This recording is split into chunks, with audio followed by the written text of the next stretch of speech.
Hi, today I'm going to show you how to do a 1x1 ribbing for a brim of a hat. I like to use this brim for a wide variety of hats. I use it in my vertical vine slouchy hat.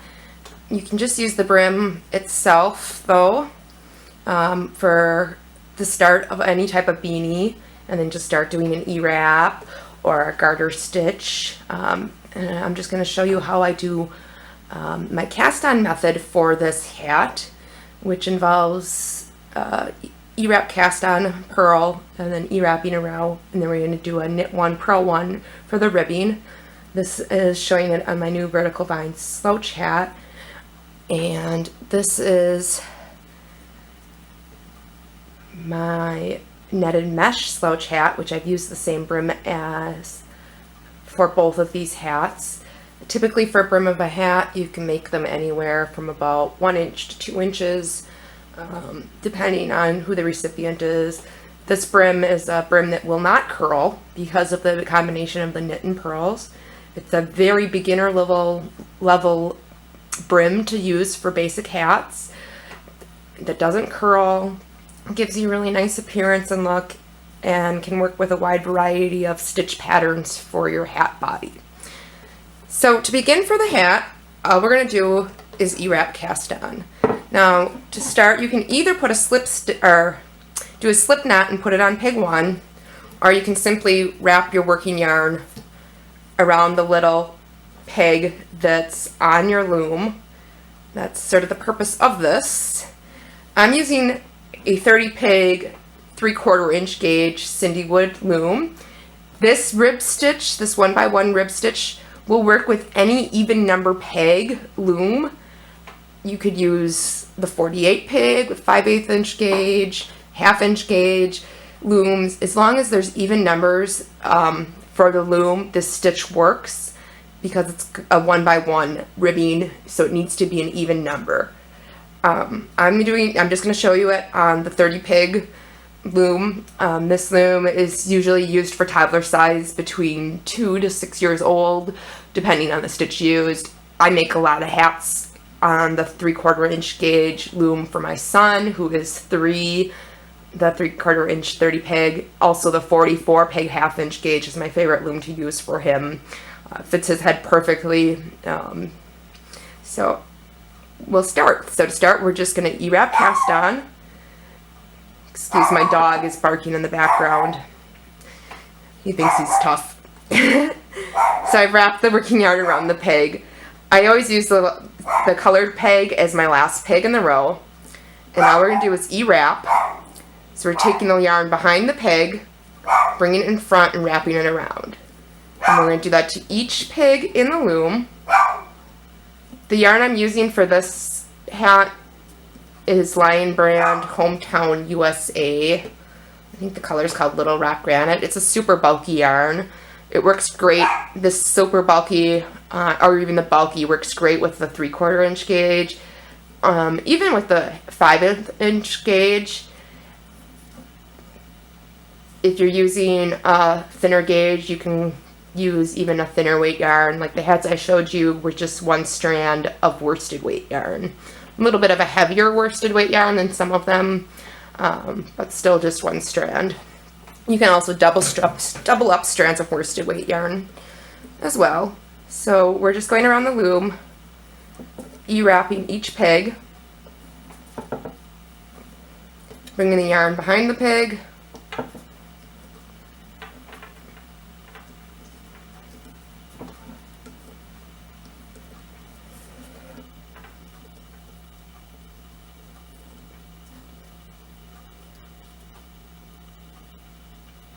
and then you can see it kind of makes an E.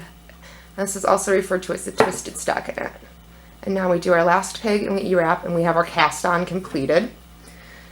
I then typically go back down and just make sure that I push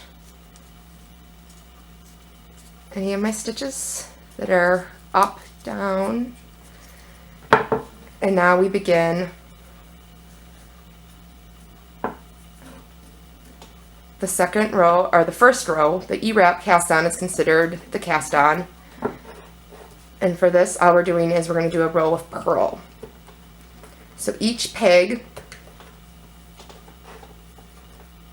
you're going to lift the stitch that's on the loom off. Your working yarn is underneath, bringing it up and through the stitch that's on, lifting it up off the old peg and putting the new stitch back on.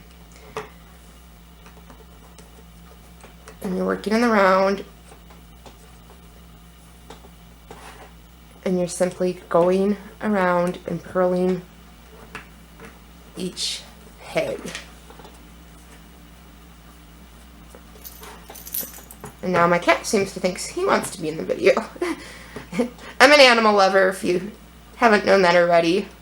We currently only have one dog and one cat, but at one point we had 2 dogs, 3 cats, something like that. We're looking at getting another dog soon. We recently had to put our German Shepherd down a couple months ago, and we've been missing her and having a bigger dog around, so we're time to rescue another puppy from the shelter and add somebody to our family. Anyway, so we keep going around and we purl each peg, and hopefully you can see what I'm doing here.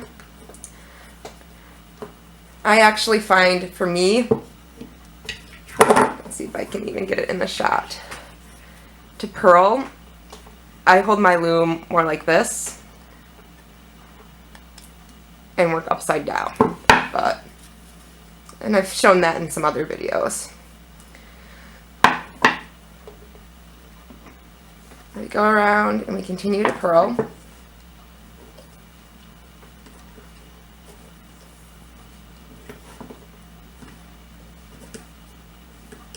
Each peg, bringing the working yarn below the loop that's the stitch that's on the loom,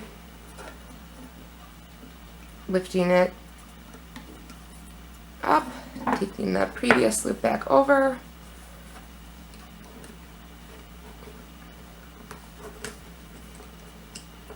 and this would be row 1 of your rib stitch, 1x1 rib stitch brim for your hat.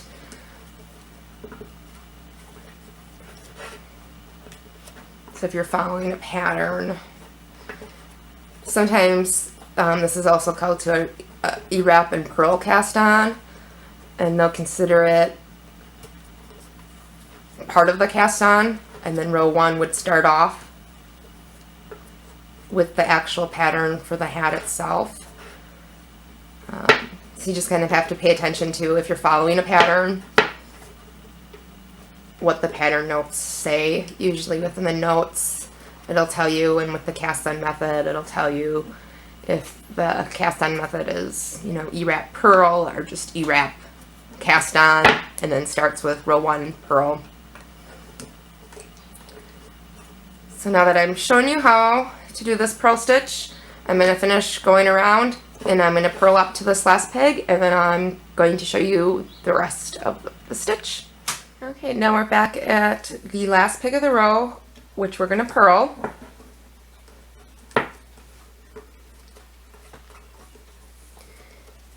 And now that we've purled that row, the first row, we can take our anchor yarn off of the hook. If you keep it on, it'll create tension, but you just want to have at least 1 or 2 rows done before you remove that. The next part of this stitch is just going to do another row of ewrap, just like how we did our cast on. I typically like to do several pegs of the ewrap and then knit over. It helps prevent it helps create a more even tension. If you do it all at once and then knit over,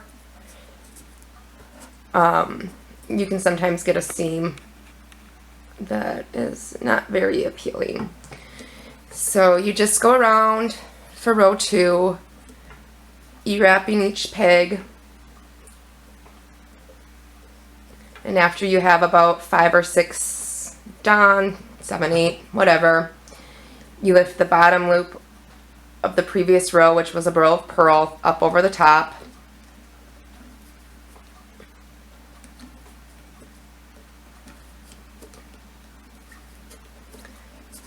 And then I just sort of push down as I go along.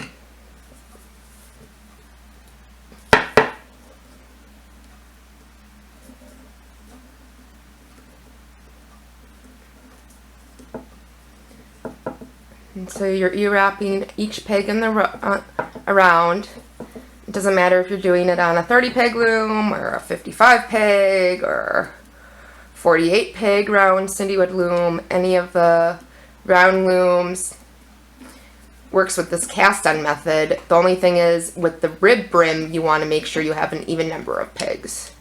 So you want to have the 48 or the 44 or the 30. The 55 peg loom would not work, but you could still use this cast on for that loom. You just need to do a different type of brim. But this is basically,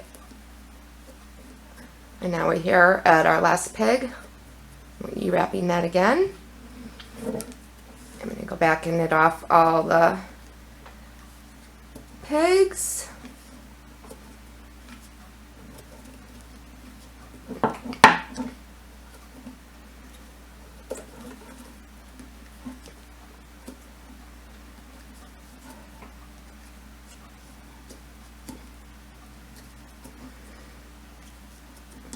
And so that's the cast on method that I like to use,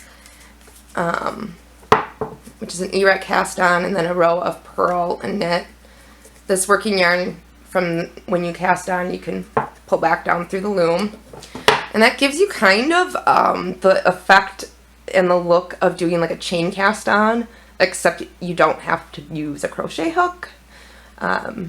You can just use the knit and purl, and it gives you a really nice border for your cast on with just basic techniques.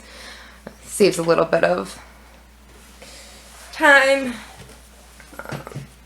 I don't know, I like easy. This has become one of my new favorite cast on methods. So now that we've cast on, we've done the E-wrap cast on, we've done a row of knit, we've done a row of purl. We're going to start the 1x1 ribbing. For the 1x1 ribbing, all you're doing is you're knitting one peg and purling one peg. And for the knit, we're using the E-wrap or the twisted stockinette stitch. And so you're going to E-wrap peg 1, bring your working yarn down to the front, and purl peg 2.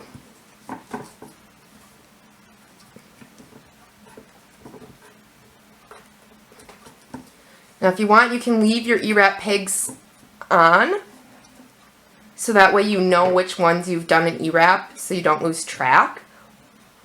Or you could even mark your pegs. Sometimes I use a little dot of like nail polish on top. It comes off easily, either just scratching it off or with nail polish remover. Or people use stitch markers, which I actually don't own any, but lots of different ways to mark pegs. I've seen people that have painted their looms. I'm forgetting her name right now, but she has some beautiful painted, Suzette I want to say, beautiful painted looms where she's done little like flowers and like lines that will signify which ones are for knit and which ones are for purl. Oh, it's just gorgeous. So then you're going to E-wrap peg 3 and purl peg 4.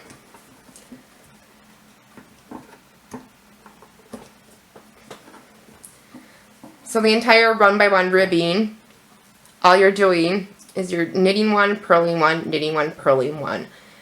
The odd pegs, you're going to be knitting or using the E-wrap. The even pegs, you're going to be purling. And then I'll show you a couple more times. And see now, like if I put it down and came back, I could look and see that I've done a knit 1, purl 1, knit 1, purl 1 because I still have my stitches on. Or if I've marked it, I can figure out where I've left off. So now we're on peg 1, 2, 3, 4, 5. Peg 6 we're going to purl.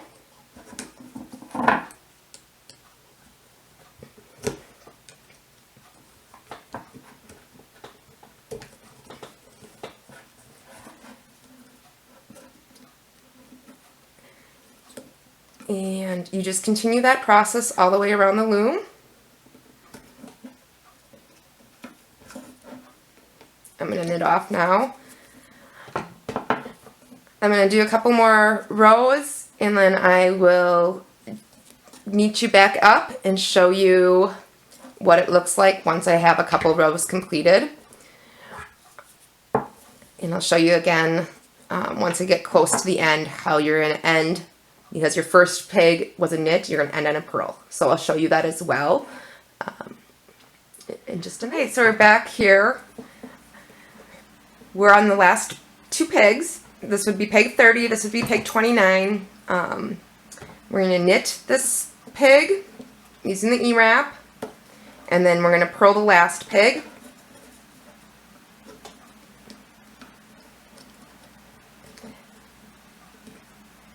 And now, if I haven't already gone around and knit off, I'm going to go back over before starting the next row and knit off each peg that needs to be knit off or worked over before I start on row 2. And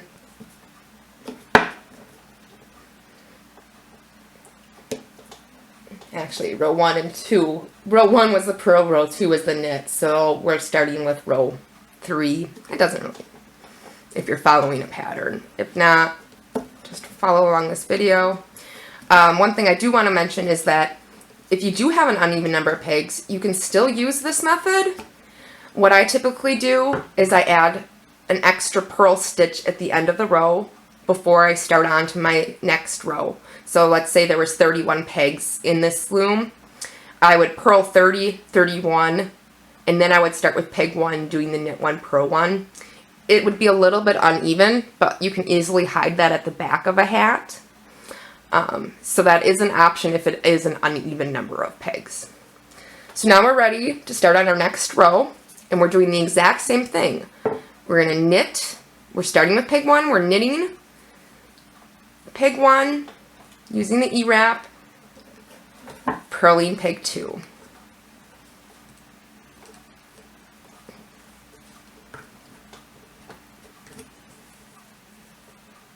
Knitting peg 3,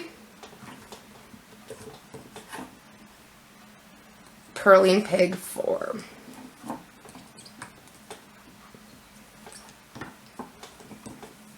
Knitting peg 5 using the ewrap, and purling peg 6.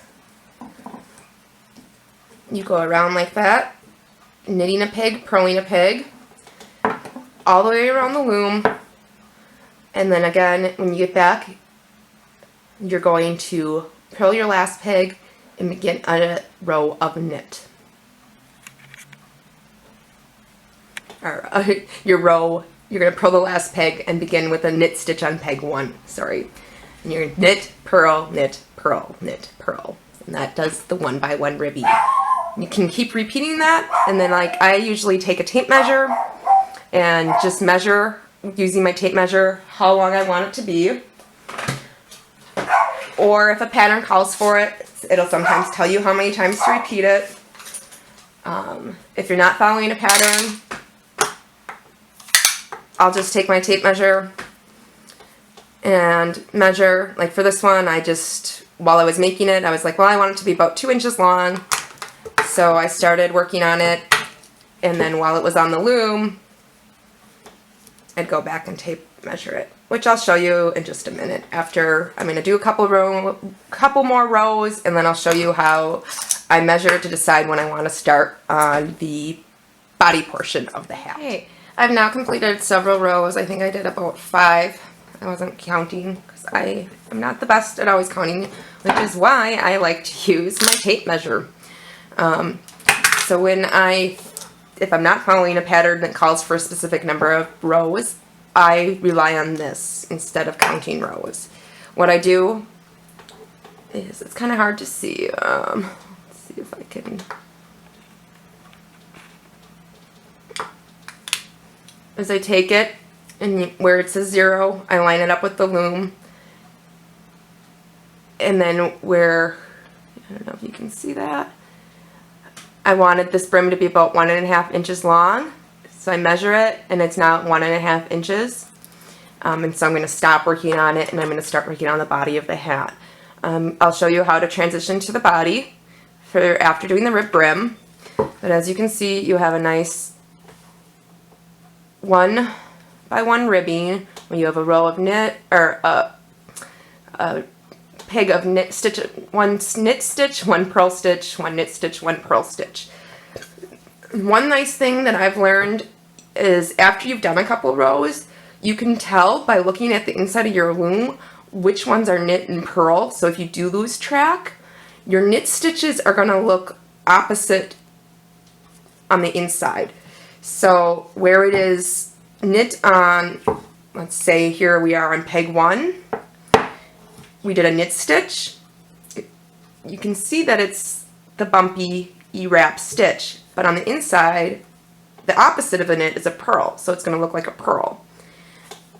And on the peg 2, the stitches are going to look different. You're going to see that they look more like a traditional knit.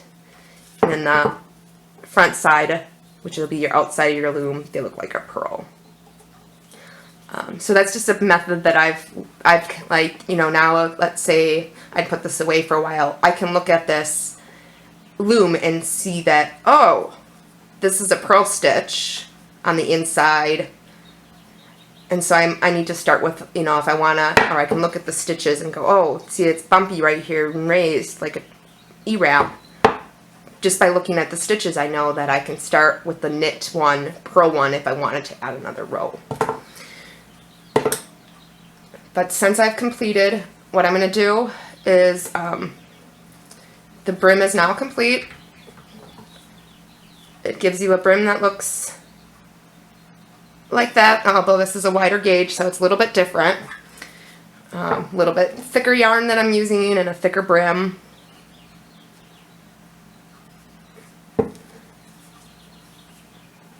But to transition, I'm just going to do my next row, I'm just going to do for ewrap. And if you wanted to, you could just continue ewrapping. Round and around and around you go until the hat is the desired length you want. I find for the toddler size hat looms, for like my son, anywhere between 7 and 8 inches, depending on yarn used, is good. So if I wanted to, I would just keep ewrapping. If I wanted to just do a rib brim and then an ewrap twisted stockinette body, I would just continue ewrapping around each row, and then once I think that it's the right length, I would use my tape measure and I would measure it, and once it hits about 7.5 inches or so, I would decide to bind off using whatever bind off method I would want. Each hat recipient's a little bit different, so sometimes you make them a little bit longer, a little bit, you know, shorter. One nice thing about with the 1 by 1 ribbing is that both sides are attractive too, so that if you wanted to, you could fold up this brim and wear your hat as a fold up brim. I'll show you on this hat too. So even if you went a little bit longer, it would be adjustable so that if you wanted to, you could kind of just flip it up if the hat ended up being too long for the person you wanted to make it for, which I've done for my son sometimes. I get carried away and all of a sudden I'm, you know, it's 8.5 inches long because I've been watching TV while I'm loom knitting and haven't been paying attention. And then it's just a simple matter of flipping up the hat so he can wear it still, and then he can grow into it too, which is perfect because kids just keep growing. So there is your 1 by 1 rib brim. I hope this was helpful. And like I said, you could continue on now with your body of your hat. You could do an ewrap, you could do a garter. You know, like I said, I use this in my netted mesh stitch hat pattern, so it works really great with that. I use it in my vertical vines slouchy hat and my vertical vines beanie hat. Both of which I'm working on typing up patterns for as we speak, and I'll do some videos for those as well. Hope this was helpful. Thanks for joining me. You have a great day.